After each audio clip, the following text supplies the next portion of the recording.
there's gonna be a lot of crow eating. I grew up like loving horror, and so I would just voraciously watch horror. I'd say that the hardest day of doing it, and part of all of it, was the very last day. It was exciting to jump in and to actually be in a horror movie, but be the like sort of compass rose of the movie.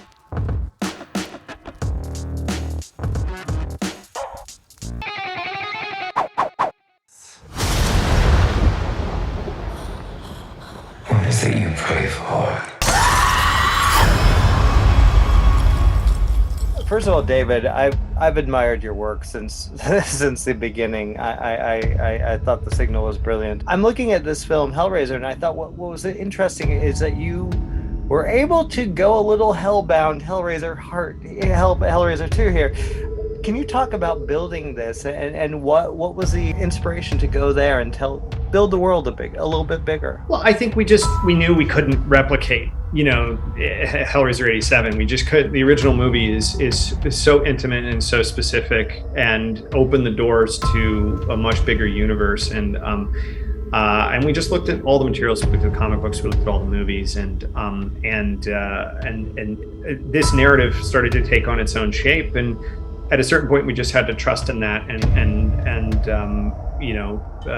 let ourselves go in that direction and explore it. And I think for me, the best way to honor the original is to get the themes right, and to understand the spirit of it, but to not try to create a museum piece that seeks to replicate it in every single way. And also we couldn't, because that was a time and a place, and it was so specific, and particularly where Doug Bradley's performance of Pinhead was concerned, it's just too iconic. And as Jamie likes to say, those are big bloody shoes to fill, and so we knew that we had to find a different way into it, and so discovering Jamie's take on the character was about seeing different things in the priest and recognizing a new path, and that's what we were going to have to ask of the audience, that this is how this can exist.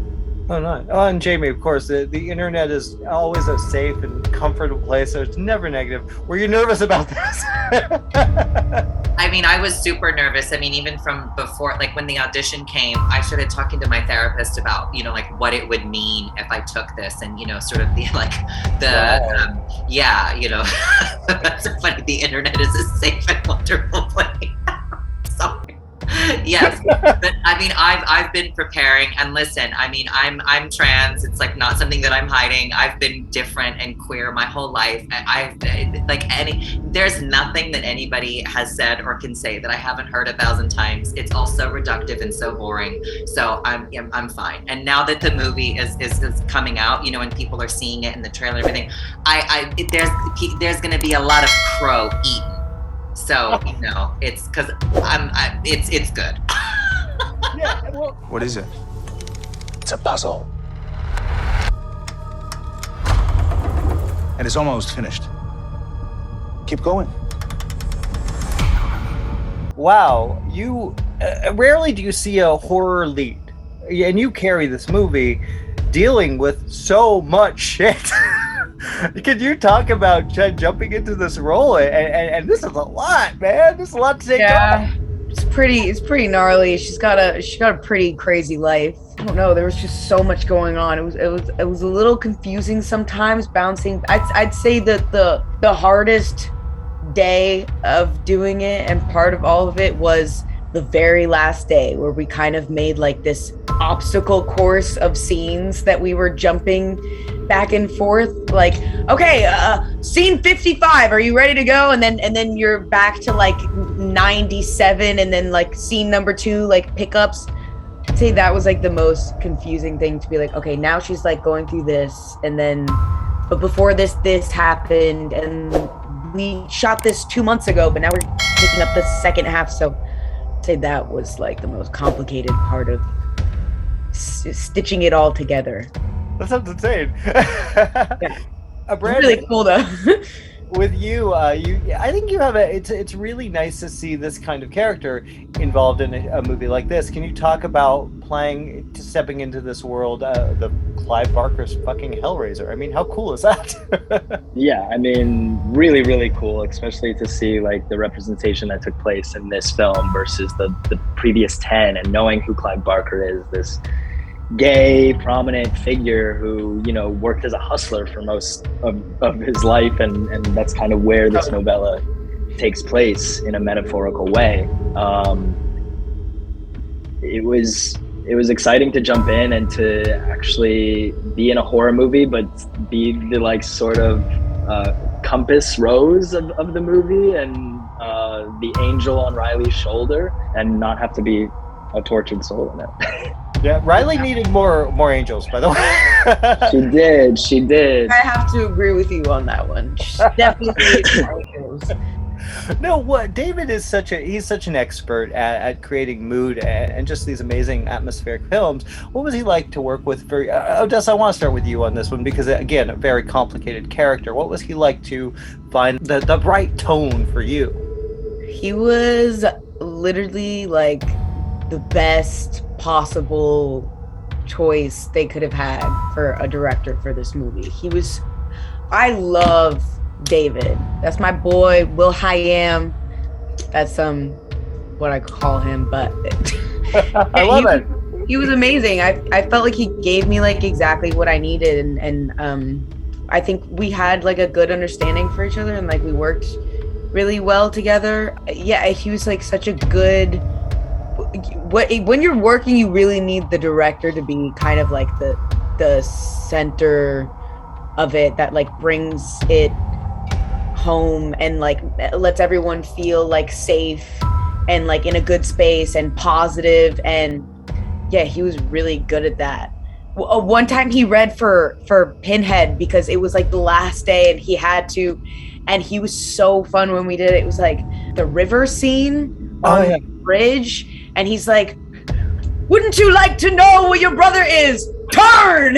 Like I have to like turn my head, like directing while he's doing it. He was just the best. Like he killed it. He's amazing. Nice. Now, Brandon, I want to ask you. You brought up Clive Barker and his history. What was your introduction to Barker and his work? I was 9 years old when I watched Hellraiser, the original. And of course was like completely confused and disturbed by what I was watching. So it's been quite the journey to being, you know, almost 20 years later to revisit this with the intention of being in the story, like canon maybe, and have an understanding of myself and of Clive, and just this sort of way we put ourselves into our work. And I felt deeply connected to him, and that was honestly the coolest part about being in this movie. Oh, well, guys, we got wrapped, but you guys were amazing. You're really absolutely lovely. It's nice talking to you.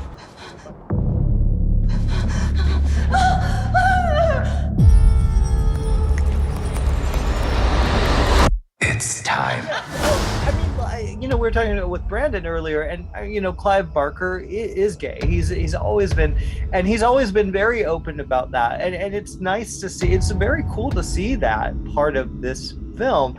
David, I'm going to jump back with you. Was there pressure to like, oh well, we don't want to go, you know, the whole woke culture thing? Was it hard to find a line that, okay, people aren't going to bitch and complain about this, and let's just tell the story, period?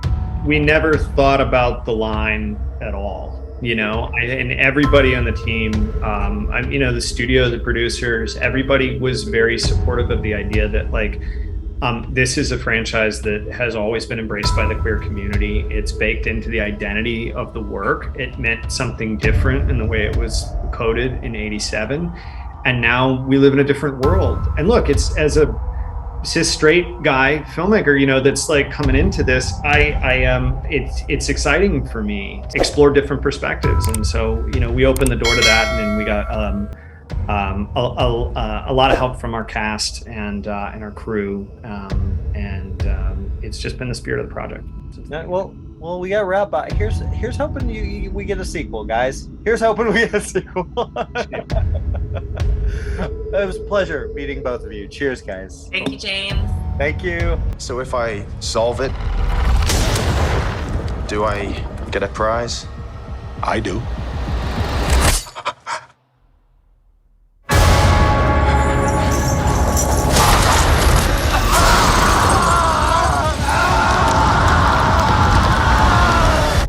Drew, I'm going to start with you. Trevor has a really interesting role in this world.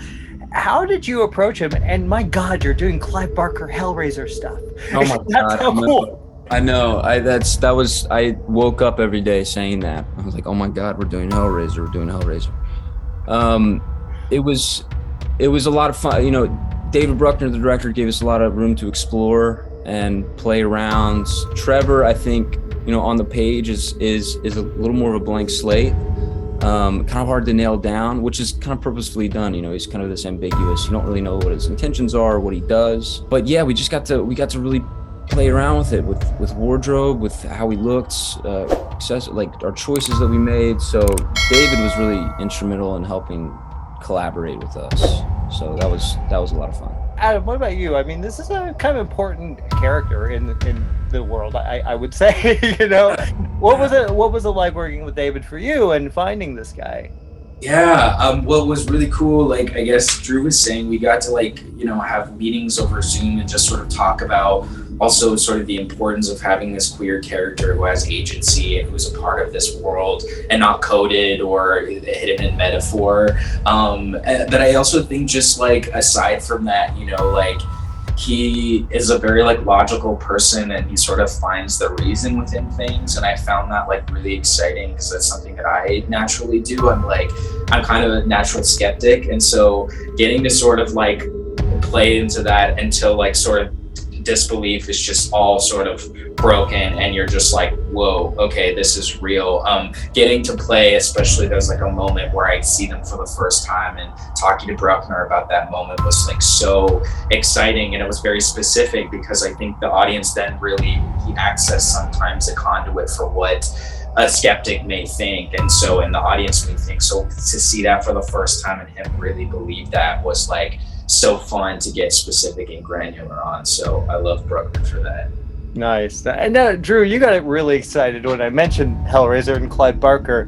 What was your first connection to this world?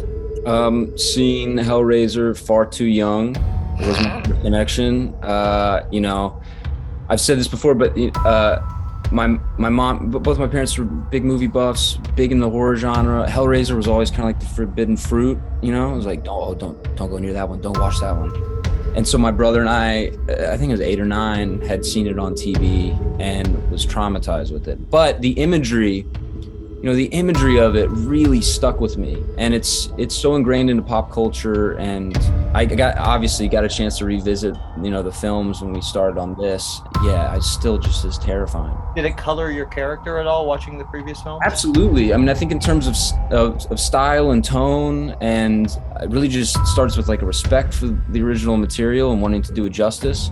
Yeah, there was definitely like a level of care that I think went into it that, you know, if all this source material hadn't existed, I think we'd be kind of stumbling over ourselves. So we had a good guide. And what about you? What was your first introduction to the world of Hellraiser and Clive Barker?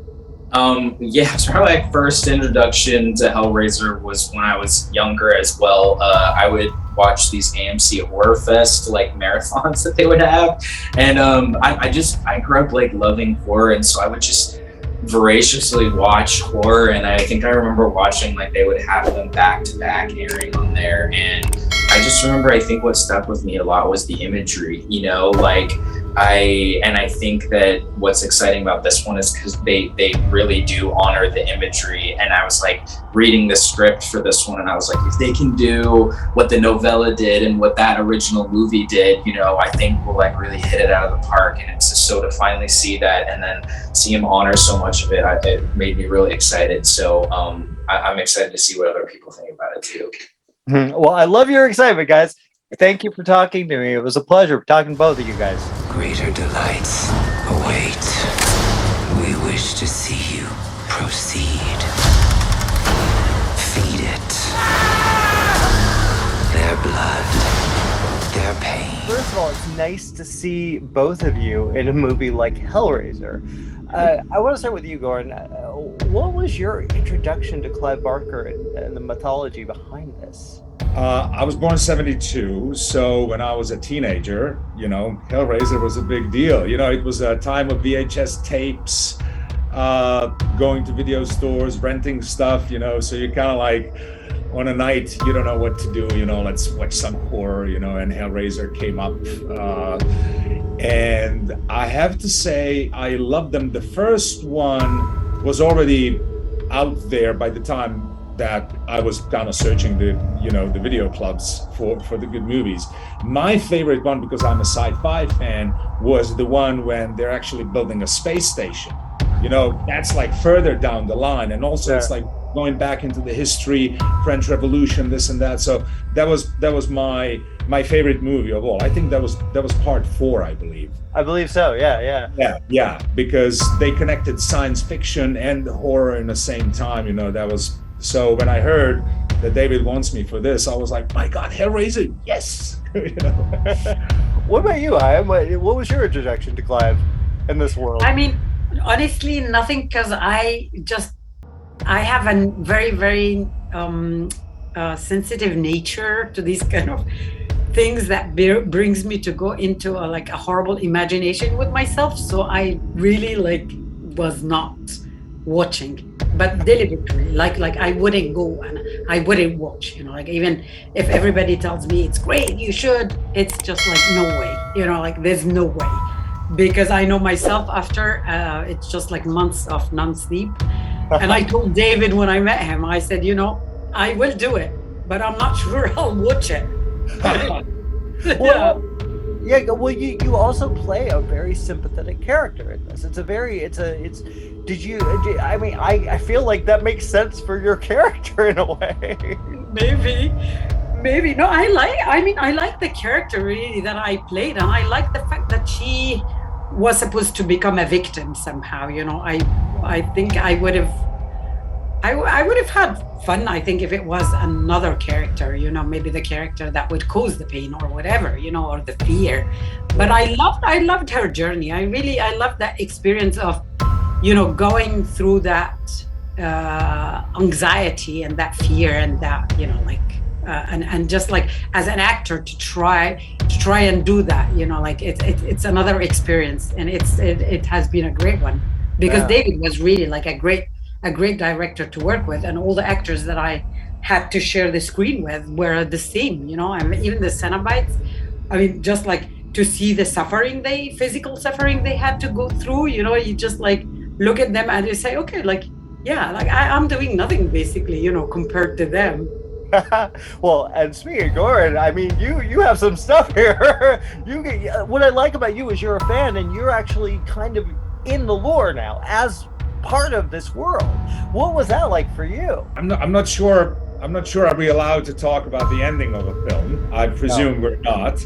But you know what I'm talking about. Yes. But from the beginning, that part of being, like you said, part of the lore with that machine inside of him, and living with that, and the physical part of getting the prosthetic on almost every day, and going through that kind of gets you in the character, because by the time you're done putting all that stuff in and you walk on set, you get it into your body. You walk differently, you move differently, your voice sets in a different tone. It's all very helpful, and then when you see other people around you, and when you see what Voight is trying to achieve with them and what to do with them, you kind of understand a little bit where is he coming from, because that suffering must be, they're literally pulling on his nerves. Literally. So I remember asking David, how do I play this pain? Because this would be unbearable. I don't want you to be screaming the whole movie, And he was like, well, that's something you're going to need to find. I'm like, okay. So it was an interesting job for sure. Well, you found it, and it's, we gotta end. But guys, it was awesome talking to both of you. You're great. Thank you. Thanks, guys. Thanks. Cheers.